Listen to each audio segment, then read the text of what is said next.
pessoal, eu sou o professor Cacildo Souza e nós vamos fazer uma revisão para a prova do Exame Nacional do Ensino Médio, Enem, com o conteúdo de funções da linguagem. Espero que todos estejam bem e que aproveitem da melhor forma essa aula. As funções da linguagem, como vocês podem ver aí, elas estão diretamente ligadas, como o próprio nome diz, à linguagem, que por ser complexa e abrangente é empregada tendo em vista várias finalidades específicas. Exprimir sentimentos, informar, interagir, explicar elementos da própria linguagem, refletir, etc. Desse modo, dizemos que ela tem diversas funções, as quais são determinadas de acordo com o elemento comunicativo a que ela esteja centrada. Esse elemento comunicativo, os elementos da comunicação. Cada função da linguagem está conectada a um elemento da comunicação. E o destaque nesse elemento da comunicação vai denominar aquela função específica. Como vocês veem aí no esquema, por exemplo, a função emotiva, função da linguagem que está centrada no emissor. Então, quando esse elemento da comunicação emissor é o destaque no processo comunicativo, nós temos a predominância da função emotiva. O emissor, vamos para o receptor, que é justamente essa ligação que faz sentido para os outros elementos, os outros 4 elementos da comunicação.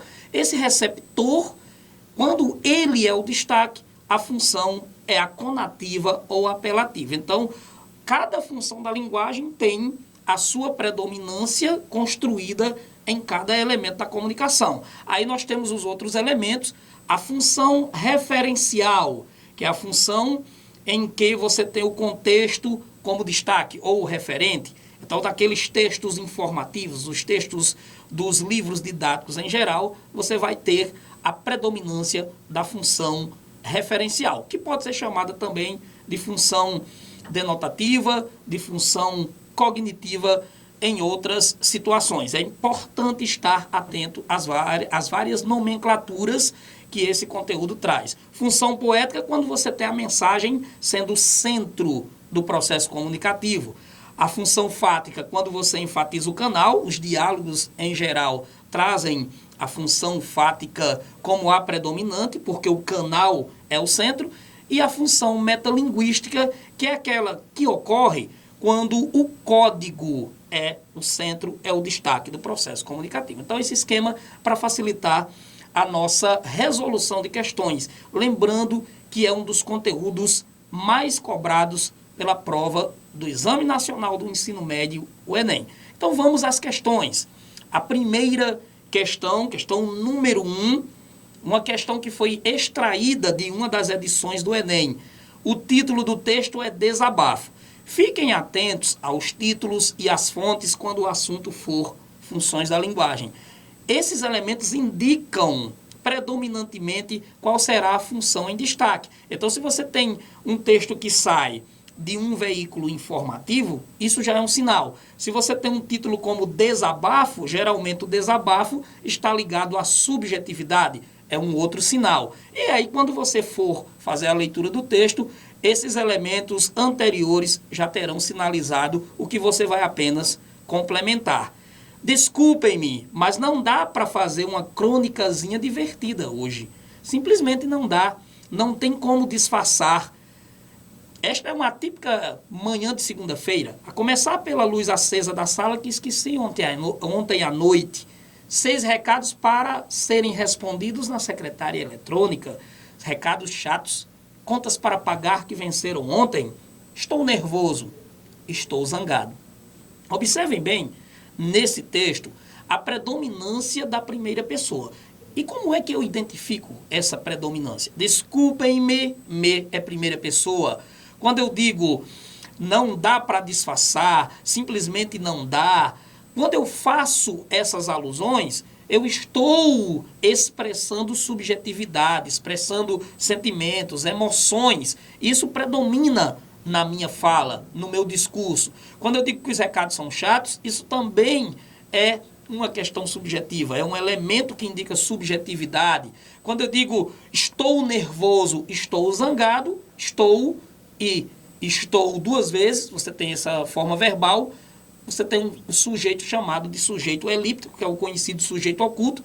Esse sujeito oculto é o eu. Então, mais um sinal de primeira pessoa. Quando isso acontece? Quando eu ligo os elementos, o título do texto chamando-se desabafo, quando eu tenho a predominância de primeira pessoa, quando eu tenho a expressão de sentimentos, eu tenho predominância de subjetividade.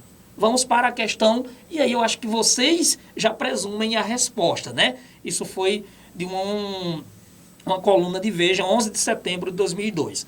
A questão vai dizer o seguinte, o enunciado. Nos textos em geral, é comum a manifestação simultânea de várias funções da linguagem com o predomínio, entretanto, de umas sobre as outras.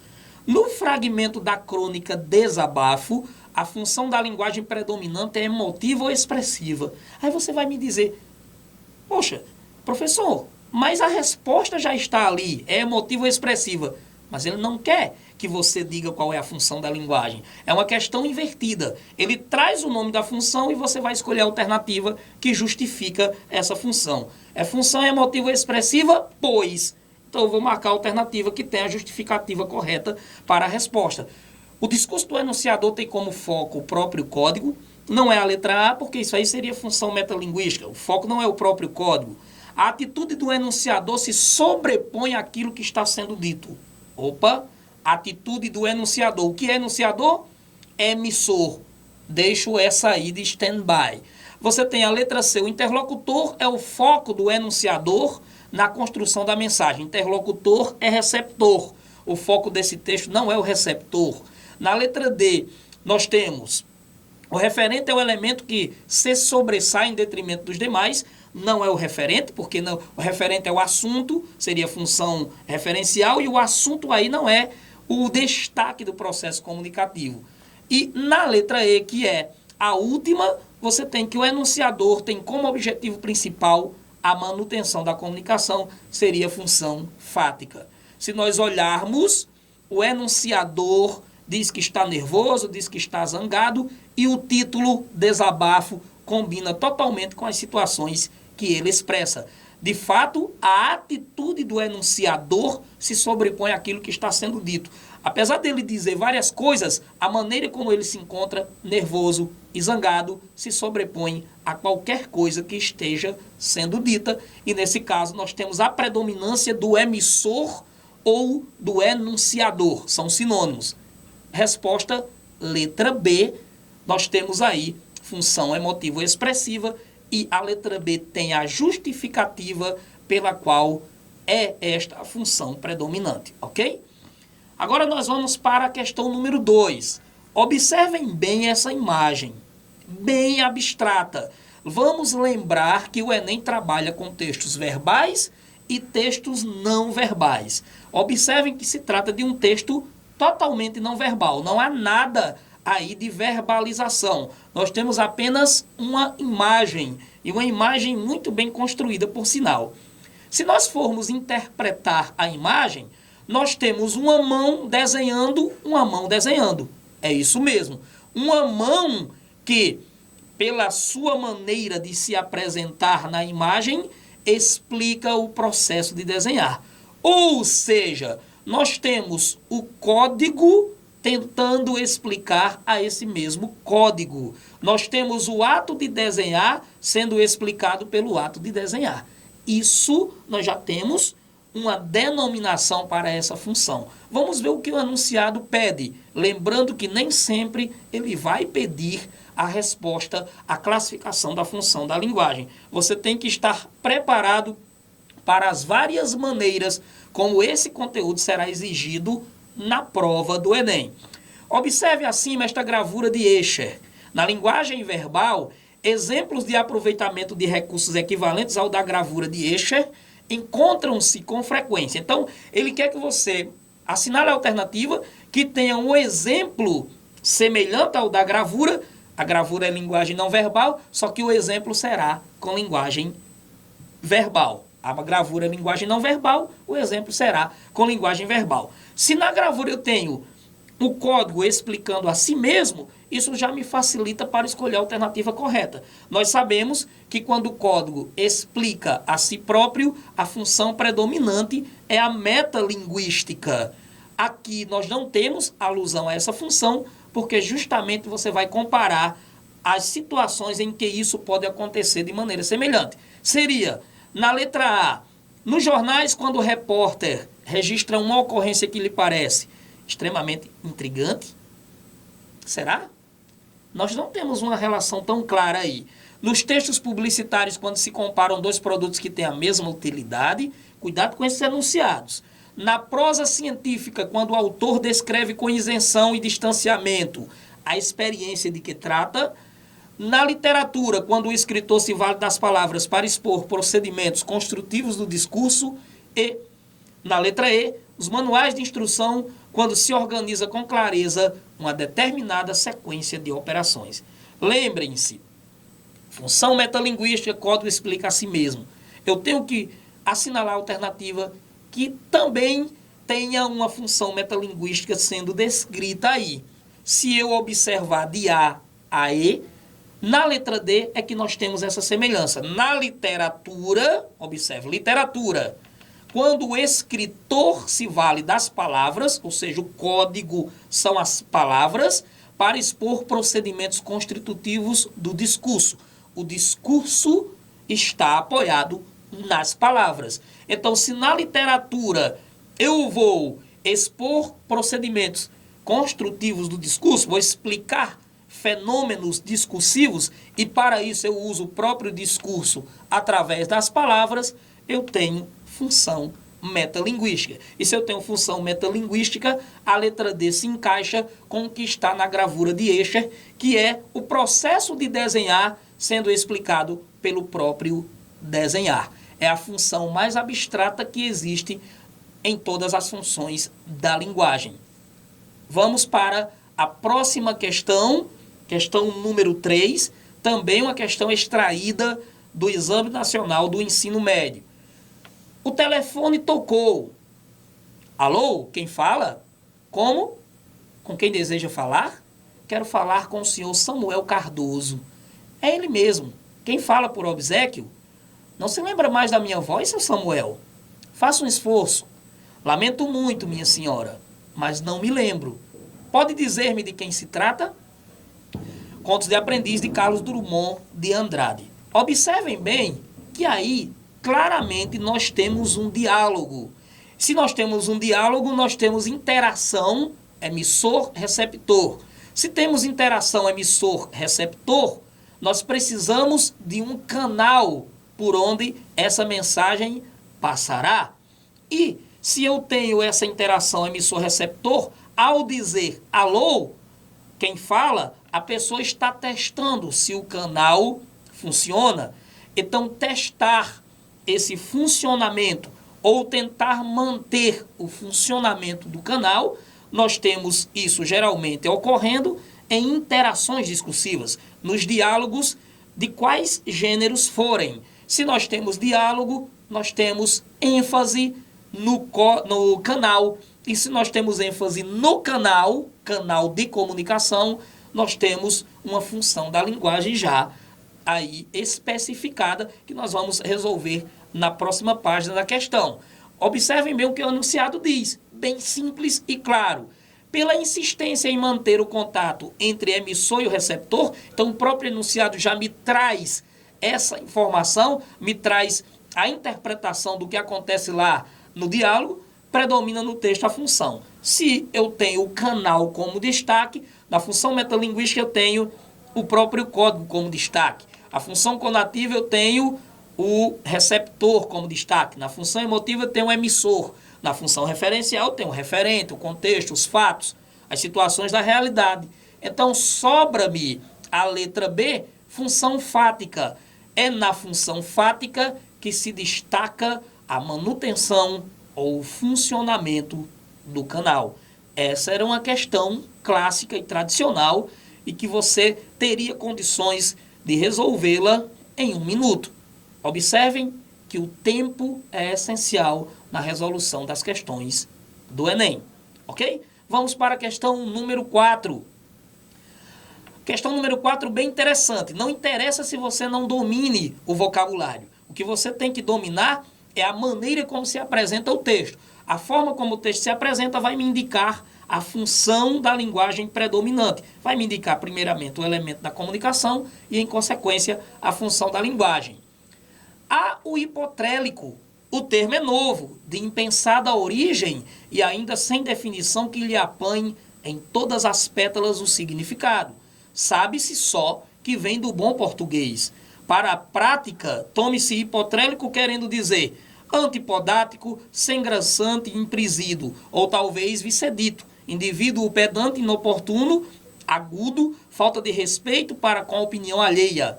Sob mais que tratando-se de palavra inventada, e como adiante se verá, embirrando o hipotrélico em não tolerar neologismos, começa ele por se negar nominalmente a própria existência. Várias palavras estranhas, sem graçante, imprisido, importuno e assim por diante. Mas o que você observa aí, independentemente das palavras? Você observa a definição de um termo. Se eu tenho a definição de um termo, eu tenho o quê? Eu tenho o uso da língua portuguesa, nesse caso, para explicar elementos da própria língua portuguesa. Isso lhe diz alguma coisa? Vamos então para a questão número 4, o enunciado, e você vai entender o que se quer. Nesse trecho de uma obra de Guimarães Rosa, depreende-se a predominância de uma das funções da... Pessoal, depreender, inferir, são verbos que indicam interpretação. Não quer dizer que a informação esteja explícita. Você tem que chegar a essa conclusão, mesmo que a informação não esteja explícita. Quando eu digo depreende-se a predominância, é porque não está lá no texto claro que é hipotrélico, não está claro exatamente que se trata de um verbete, mas você presume, você depreende, você infere. Se é a definição de um termo, é parecido com um verbete, é um verbete, ali está em forma de verbete, quem acessa a Wikipedia sabe que é assim que os artigos se apresentam. Então, se eu tenho a definição de um termo, esse termo é da língua portuguesa, eu estou atribuindo o significado, eu tenho um elemento da língua portuguesa sendo explicado pela própria língua portuguesa. E, nesse caso, a função só pode ser aquela que destaca o código. No caso, letra A, função metalinguística, pois o trecho tem como propósito essencial usar a língua portuguesa para explicar a própria língua, por isso a utilização de vários sinônimos e definições. A referencial nós sabemos que é o referente, o destaque, na fática sabemos que é o canal, na poética sabemos que é a própria mensagem e na expressiva ou emotiva é o emissor. Tenham cuidado com essas definições, de vez em quando você tem definições equivocadas aí. Quando eu tenho, por exemplo, na função poética, pois o trecho trata da criação de palavras novas, não é exatamente função poética, e na função expressiva, o trecho tem como meta mostrar a subjetividade, não está acontecendo isso. Então, a resposta é função metalinguística, pelo que já foi explicado anteriormente, e esta é mais uma questão no estilo tradicional que você deveria resolver em menos tempo do que outras, ok? Vamos para a questão número 5. Questão número 5 traz uma letra de Chico Buarque de Holanda, uma letra bem sugestiva, e você vai perceber na letra basicamente o que o enunciado vai pedir. Às vezes, o próprio texto já sugere o que o enunciado vai pedir antes de você ter acesso ao enunciado.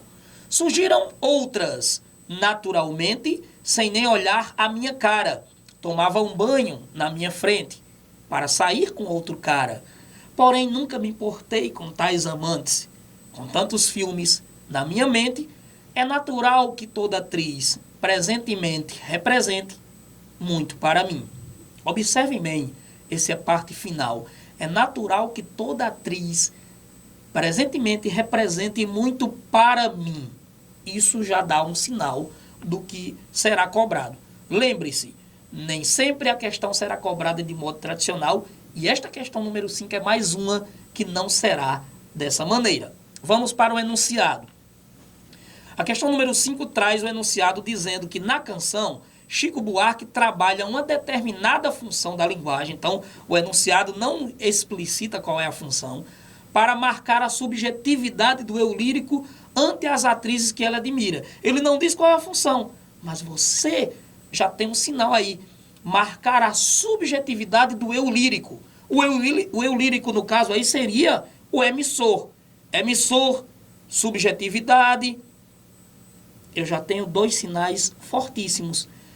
Ele não disse, mas a função é emotivo-expressiva. Como o enunciado não explora isso, eu posso dizer aqui. Agora, ele quer saber onde está marcada a intensidade dessa admiração. A intensidade dessa admiração está em qual trecho? O auge dessa admiração. Naturalmente, ela sorria, mas não me dava trela. Tomava um banho na minha frente para sair com outro cara. Surgiram outras, naturalmente, sem nem olhar a minha cara. Escolhia qualquer um, lançava olhares debaixo do meu nariz. É natural que toda atriz, presentemente, represente muito para mim. Se vocês observarem aí, só há uma alternativa que traz sinais explícitos de primeira pessoa, que é a letra E. É natural que toda atriz presentemente represente muito para mim. Isso é uma carga de subjetividade máxima, porque naturalmente ela sorria, mas não me dava trela, tem subjetividade, mas não tanto. Tomava um banho na minha frente para sair com outro cara, normal. Surgiram outras, naturalmente sem nem olhar minha cara, escolhia qualquer um, lançava olhares debaixo do meu nariz, mas quando ele diz que toda atriz presentemente representa muito para ele, esse ele trocando-se pela narração, pelo eu lírico, quando ele diz para mim, isso significa que existe uma intensidade na admiração representada aí. Por isso que a resposta à questão número 5 é letra E. Então, eu espero que vocês tenham prestado atenção, primeiro, naquela definição inicial, e segundo, na resolução das questões, na maneira como elas são cobradas no Exame Nacional do Ensino Médio. Esse conteúdo, como eu falei no início, é bastante exigido, bastante contemplado na prova do Enem, e nós esperamos que vocês tenham aproveitado essa aula de revisão de linguagens e suas tecnologias. Agradeço a todos e até a próxima.